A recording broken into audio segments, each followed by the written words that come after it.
you all. Today we're going to talk about how to get pre-approved.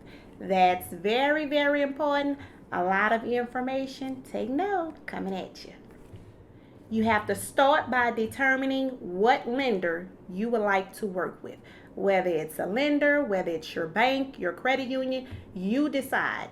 You can get a suggestion list and interview them, and please do interview them because different lenders offer different programs. They might pay some of your parents down. They might give you funding at closing. So do your homework. This is the time for you to save money, keep money in your pocket, because sometimes you can get incentives in order to decide which one you would like to be with. Documentation that will need to be submitted for pre-approval.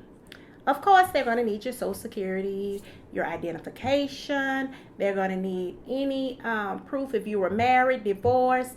They just want all of your names. That's from maiden name on down. If you've been married a couple of times, they might ask you for that information, might ask for dates for that, or might ask you for divorce paperwork to make sure you're actually divorced, where you won't be buying a home. And depending on what state you're in, the ex that might not be an ex, and yes, I've had this happen, ex that wasn't an ex legally end up coming into your property. So make sure you give them all of the documentation that they ask for.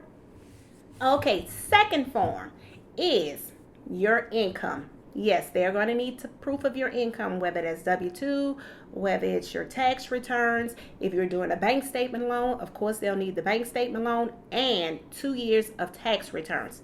There's no getting around it. They will need something to show your income. That is most important, and it's really, really important that you give them all of your information as far as your income, because a little bit can change a lot. And you don't want that to happen. So give them everything up front. You don't want to wait to the end and give it to them. Be prepared with your tax returns, your W-2s, your bank statements. Just give them all of the income information. If you get child support, alimony, you can count all of that income. After all of that information is submitted, the lender will take and give all of that information plus your application to underwriting. Underwriting then will review all of the information and will go over the numbers and come up with your pre-approval. Now, for questions, I know you might have a question. How long does this pre-approval stay good for? Okay, well, I had the same question when I first was pre-approved, and no one could answer. So I thought I'll help you out with this. It's usually 60 to 90 days. So say, for instance, you have a couple of houses that you miss, or that you say, I'm not sure, or maybe you bid too low. Different reasons you might miss out. Just know, it's not just for one house. It's for any house that you apply for. And it's good for 30 to 90 days. It depends on the lender. But you don't have to get one for every home that you're interested in. So say, for instance, you go see a home and you say, okay, well, I like this home. And then something goes on and you don't get approved for that home. Say, for instance, they take someone else. They say, oh, no, we're going to take this other bid that we had on the home. Well, you can still keep that same pre-approval and go and actually apply to get a bid on another home, and there you go. You're good. You don't have to keep doing it. So don't worry. You have 90 days to find your home without having to resubmit all of this information. I know it's a headache. It was a headache for me. So trust me, I do know it's a bit much. So don't worry. 90 days. The lease is 30 days. Okay, a rule of thumb is to not make any big changes in your income or your debt.